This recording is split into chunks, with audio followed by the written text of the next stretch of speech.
This is eighth lecture of electric current. I am going to start very important topic, cells, EMF, internal resistance and terminal voltage. जैसे resistance का question था, resistance का question अगर आप कोई थोड़ा confuse हो रहे हो लेकिन ज़्यादा डिफिकल्ट नहीं है। आप जैसे मान लो कि कोई एक क्वेश्चन है, जैसे एक क्वेश्चन है क्वेश्चन नंबर 5 जो दिया था ना, क्वेश्चन नंबर 5 ऐसा था, इस सेंटर पॉइंट है, यहाँ पे एक पॉइंट है, इस पॉइंट ए दिया हुआ था, दिस इज आर, और ये पॉइंट है आपका बी, बाकी ऐसे कनेक्टेड है, 3 या 4 रेजिस्टेंस कनेक्टेड है, जितना भी हो आपका। अगर ये आर और 2R दिया हुआ है, सपोज 2R है, ये भी 2R, ये अगर R है, हेलो कुछ भी हो सकता है, टेक्निक तो सेम है। सो यहाँ पे अगर मैं जैसे ए में अगर भी वोल्ट मानो, यहाँ पे 0 मानो, तो ये 0 होगा तो ये भी 0 होगा, ये भी 0 होगा, ये भी 0 होगा। यहाँ पे तो कोई ड्रॉप नहीं है, तो यहाँ पे भी कोई ड्रॉप नहीं हुआ है, यहाँ पे भी ड्रॉप नहीं हुआ है।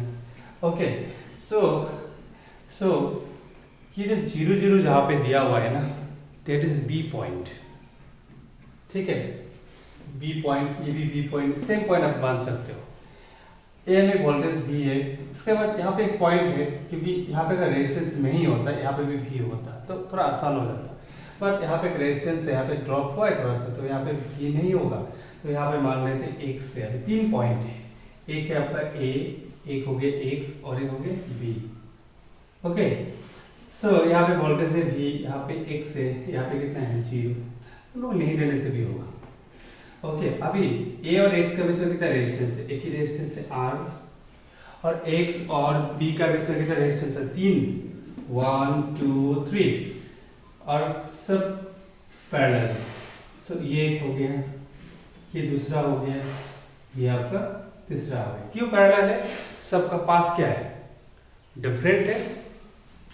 सो ये अगर आर होगा तो ये 2R है, ये भी 2R है। अभी ये तीनों पैरेलल में है, ये इक्विवेलेंट रेजिस्टेंस निकालना बहुत आसान है, और इसके बाद जो भी रिजल्ट आएगा इसके साथ क्या होगा, सीरीज में होगा। तो ये वोल्टेज मेथड से सोल्व करना बहुत आसान है, थोड़ा सा प्रैक्टिस करो, धीरे धीरे धीरे समझ के आगे बढ़ो, देखना सब दिमाग में सब क्लियर हो जाएगा। देखना कोई भी क्वेश्चन देने से आप बिना सोल्व करके भी सोल्व कर सकते हो, मतलब विदाउट कैलकुलेशन भी सोल्व कर सकते हो, लेकिन this is depend on practice. आप कितना दिल से प्रैक्टिस कर रहे हो, कितना सीखने का कोशिश कर रहे हो। ओके, तो ये इतना भी टफ नहीं है, लेकिन यहाँ पे थोड़ा सा प्रॉब्लमेटिक है, समझने से तो प्रॉब्लमेटिक नहीं है, थोड़ा सा झमेला वाला कॉन्सेप्ट है, तभी मैं कोशिश करूँगा पूरा समझाने के लिए। तो आप लोग थोड़ा सा ध्यान से इसको प्रैक्टिस करना। जैसे पहले हम लोग समझना है सेल हो गया, एक सिंपलेस्ट पार्ट हो गया, एक नेगेटिव टर्मिनल और एक क्या है पॉजिटिव टर्मिनल।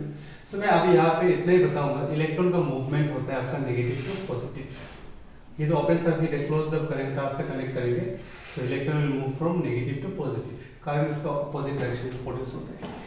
मैं और डिटेल्स आऊंगा, इलेक्ट्रोकेमिकल सेल का बैटरी मैकेनिज्म भी बताऊंगा, लेकिन पहले मैं कुछ पॉइंट्स बता देता हूँ। The first point is cell provide electrical energy to all circuit element.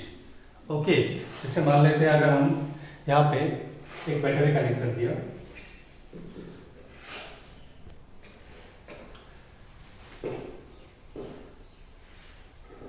Second point, cell do not produce charge, cell charge produce नहीं कर सकता है। ऐसा भी हम लोग पहले भी सीखा है, charge neither be created neither destroyed, charge only can move. तो बैटरी क्या करते हैं, इलेक्ट्रॉन को खाली मूव कराते हैं, प्रोड्यूस नहीं कर सकते। सो थर्ड पॉइंट है आपका, cell maintain a potential difference which force the charge electron to move in the circuit. मतलब बैटरी क्या करते हैं, पोटेंशियल का डिफरेंस होता है, बैटरी का पोटेंशियल डिफरेंस का तो वर्क कर सकता है। वर्क का मतलब क्या है, इलेक्ट्रॉन मूवमेंट होगा फ्रॉम नेगेटिव टू पॉजिटिव।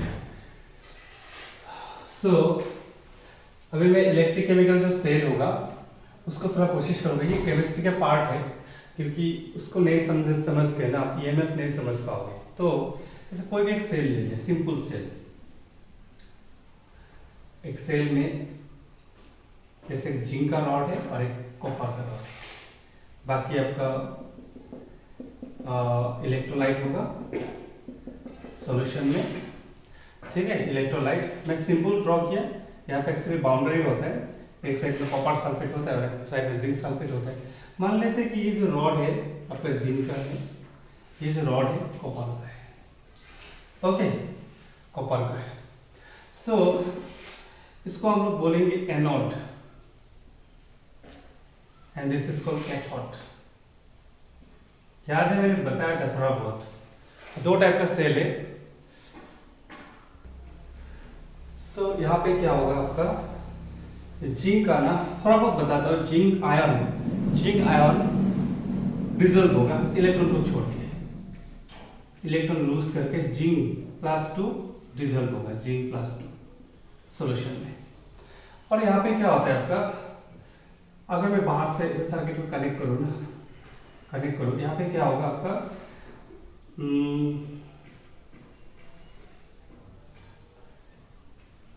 हाँ, यहाँ पे जो आपका कॉपर जो +2 है, ठीक है, कॉपर +2 मतलब यहाँ पे कॉपर का सॉल्यूशन होगा जो कि SO4 को छोड़ के कॉपर +2 यहाँ पे डिपॉजिट होगा। सो यहाँ पे पॉजिटिव आयन से मान लेते हो। और भी मैकेनिज्म है, बहुत डिटेल्स में नहीं जा रहा हूँ, बेसिक कॉन्सेप्ट बता दे रहा हूँ। यहाँ पे पॉजिटिव है, पॉजिटिव आयन से यहाँ पे फ्री इलेक्ट्रॉन्स के भी जिंक, 1 मोल अगर जिंक डिसॉल्व होगा तो 2 मोल फ्री इलेक्ट्रॉन्स यहाँ पे क्या होगा, कलेक्ट होगा।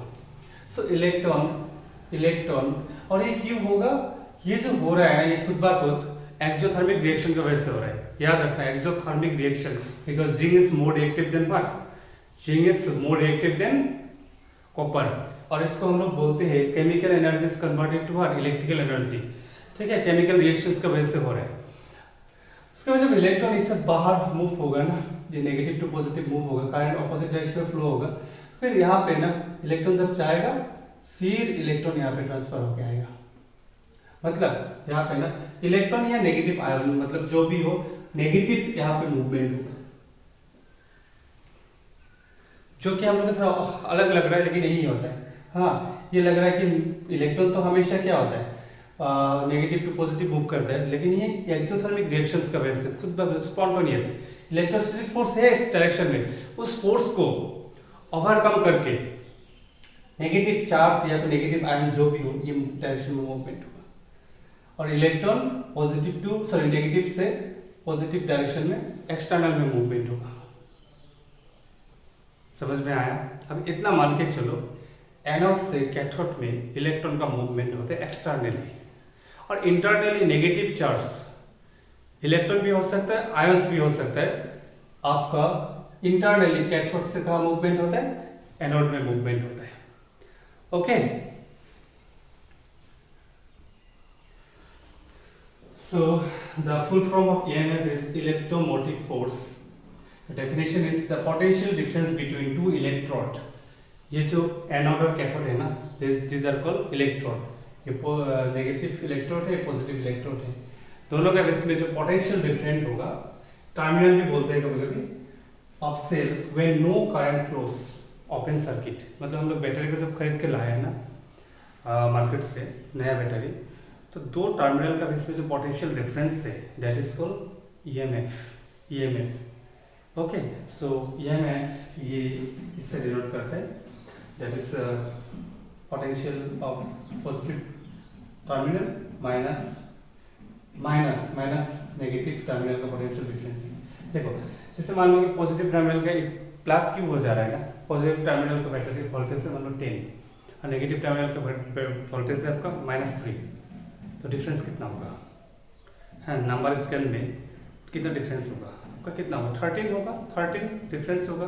जैसे ये 0 है, ये प्लस है, मान लेते हैं 10 वोल्ट है, और भी लाइन हुआ इससे, और माइनस में है आपका 3, यहाँ से लगा तो कितना डिफरेंस होगा? ये तो 0 है, कितना होगा? 13। इसीलिए this sign is positive sign. Difference को हम लोग देख रहे हैं, हमेशा डिफरेंस तो पॉजिटिव में आएगा ना। ओके, ओके, सो EMF इंटरनल रेजिस्टेंस को समझाने के लिए मैंने एक एक्सपेरिमेंट करता हूँ। ओके, जैसे मान लेते हैं कि हम लोग एक सेल लेके आया, एक बैटरी लेके आया मार्केट से, 12 वोल्ट बैटरी लिखा हुआ है, 12 वोल्ट बैटरी, 12 वोल्ट लिखा हुआ है बॉडी में। तो हम लोग क्या किया, एक एमीटर लगाया और एक 4 ओम का एक रेजिस्टेंस लगाया, 4 ओम, और एक वोल्टमीटर लगाया। याद करना, वोल्टेज मेजर करने के लिए हमेशा पैरेलल होना है, जहाँ पे वोल्टेज जहाँ पे कितना ड्रॉप हुआ है मेजर करने के लिए इस रेजिस्टेंस का पैरेलल में एक वोल्टमीटर लगा है। ओके, सो अभी इसमें कितना करंट होगा हम लोग आराम से निकाल सकते हैं। फॉर्मूला से पहले निकालते हैं, V इक्वल टू क्या होगा, आई आर। सो आई कितना होगा, V बाय आर, लिखा हुआ है 12 वोल्ट, आर 4 ओम का लगा है, तो कितना करंट है, 3 एम्पियर। सो थियोरेटिकली कितना करंट होना है आपका, 3 एम्पियर होना है, 3 एम्पियर। और यहाँ पे वोल्टेज कितना कितना करना चाहिए आपका, रेजिस्टेंस से 4, करंट है 3 4 से 12 वोल्ट। ऐसा भी पैरेलल में सबका वोल्टेज क्या होना है, सेम ही होना है। ओके, लेकिन अभी हम लोग दोनों ऑब्जर्वेशन करेंगे। हम लोग एमीटर है, वोल्टमीटर है, अभी हम लोग दोनों का रीडिंग ऑब्जर्व करेंगे, ऑब्जर्वेशन। थियोरेटिकली हम कैलकुलेट करेंगे, करंट होना है एमीटर में कितना, 3 एम्पियर, और वोल्टमीटर का रीडिंग कितना होना है, 12 वोल्ट। अभी ऑब्जर्वेशन करने के बाद देखा है कि हम लोग जो इसका रीडिंग है, करंट का रीडिंग दिखा रहा है 2 एम्पियर, और 2 एम्पियर होगा, यहाँ पे वोल्टेज कितना होगा, वोल्टेज ड्रॉप होगा 8 वोल्ट, 8 वोल्ट। इसका मतलब जितना लिखा हुआ है उतना शो नहीं कर रहा है। इसका रीजन क्या है, इसका रीजन है कि हम थोड़ा देर पहले थोड़ा सा बताया था बैटरी मैकेनिज्म के बारे में। बैटरी में इलेक्ट्रॉन का फ्लो होता है एक्सटर्नली, 2 टाइप का सेल है, एक इलेक्ट्रोकेमिकल सेल है और एक इलेक्ट्रोलाइटिक सेल है। I am not talking about electrolytic cell, electrolytic cell का टर्मिनल भी बदल जाएगा, ठीक है। किसी के मन में कंफ्यूजन हो रहा होगा कि एनोड क्यों है, कैथोड क्यों है, ये इलेक्ट्रोकेमिकल सेल है। तो इलेक्ट्रोकेमिकल सेल में इलेक्ट्रॉन का फ्लो होता है एनोड टू व्हाट, कैथोड, मतलब इसको गैल्वेनिक सेल भी बोला जाता है, डेनियल में गैल्वेनिक सेल। और इलेक्ट्रॉन या नेगेटिव चार्ज का मूवमेंट होता है internally from cathode to anode. अब ये जो फ्लो होता है, ये जो फ्लो होगा, इसमें भी तो बहुत सारा आयंस होगा जो फेस करना होगा। तो यहाँ पे भी तो ये चार्ज मूव करते वक्त भी यहाँ पे कुछ रेजिस्टेंस फेस करना पड़ेगा, यहाँ पे वोल्टेज एनर्जी लॉस होगा, एनर्जी ड्रॉप होगा। तो एक कंसेप्ट आ गया इंटरनल रेजिस्टेंस, जो कि हम लोग स्मॉल आर से डिनोट करेंगे। Internal resistance is the obstruction offered to the path of current due to the material of electrolyte of cell. So अंदर में इलेक्ट्रोलाइट है, तो solution electrolyte, zinc sulphate, copper sulphate जो भी होगा उसका वजह से, वो ऑब्स्टेकल का वजह से यहाँ पे आपका क्या होगा, एनर्जी लॉस होगा, वोल्टेज ड्रॉप होगा। तो हम लोग हमेशा ना सर्किट को ऐसा करके बनाएंगे, टोटल मॉडिफाइड सर्किट, तो इंटरनल रेजिस्टेंस को भी शो करना पड़ेगा। तो ये था आपका बैटरी 12 वोल्ट हम लोग खरीद के लाया था। यहाँ पे एमीटर लगाया, यहाँ पे आपका 4 ओम का रेजिस्टेंस लगाया था, यहाँ पे एक वोल्टमीटर है और एक रेजिस्टेंस बैटरी का सब नेगेटिव टर्मिनल का बाहर में एक छोटा सा रेजिस्टेंस दिखाना है। ये एक्चुअली बैटरी का अंदर में रहता है, ये इंटरनल रेजिस्टेंस स्मॉलर। अभी मान लेते हैं कि ये 2 ओम का है, कम होता है जनरली, मैंने मान लिया 2 ओम का है। अब देखो E इज इक्वल टू, ये जो EMF है 12 वोल्ट, यहाँ पे कितना ड्रॉप हो रहा है, कितना हो रहा है, 8 वोल्ट हम लोग मेजर किया। और यहाँ पे कितना होगा, करंट का सीरीज है पूरा, करंट यहाँ पे भी 2 एम्पियर होगा, 2 से कितना होगा 4 वोल्ट। सो 12 वोल्ट, ये बाहर में 8 वोल्ट ही ड्रॉप हो रहा है, उससे ज्यादा नहीं, क्योंकि इंटरनल रेजिस्टेंस का वजह से 4 वोल्ट क्या हो रहा है, लॉस हो रहा है। इसका मतलब जो भी बैटरी जितना लिखा रहता है ना, उतना वोल्ट, अब वोल्ट मीटर से मेजर करोगे तो उतना शो नहीं करेगा, क्योंकि इंटरनल थोड़ा सा लॉस है। जैसे हम लोग जितना खाना खाते हैं, क्या उतना हम लोग वर्क करते हैं, नहीं, हम लोग बॉडी का फंक्शन को भी चलाने के लिए भी कुछ एनर्जी चाहिए होगा।